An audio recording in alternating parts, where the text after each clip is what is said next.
كل لحظة تمر عليك هي نهاية عالم وبداية عالم آخر. لا تتحسر ولا تنتظر. كن. ألبرت أينشتاين بيقول: ما العلم إلا سوى إعادة ترتيب الأفكار اليومية. لو أنت عندك القدرة على أنك ترتب أفكارك يبقى أنت من العالمين. ساعات الأفكار اللي احنا بنحس بيها أو ساعات الأفكار اللي بنفكر فيها بتبقى مهمة، لكن الإنسان ما بيبقاش قادر إن هو يناقشها مع نفسه دلوقتي. الاستراتيجية اللي احنا هنتكلم عليها إن أنت تقدر إزاي تدير أفكارك تعتمد على قوتك على الاسترخاء. عقلك، العقل اللاواعي، عنده القدرة إن هو يحقق لك أي حاجة أنت تطلبها منه.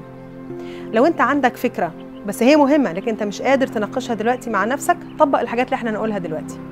تخيل ان انت حطيت الفكرة في صندوق وقفلت الصندوق وخليت الفكرة جوه الصندوق، او تخيل ان انت الفكرة اللي مضايقاك دي واللي انت عايز تناقشها بس مش وقتها علقتها على سحابة، وانت تخيلها وانت شايفها السحابة دي بتنجرف بعيد عنك. انا جربت الموضوع ده شخصيا.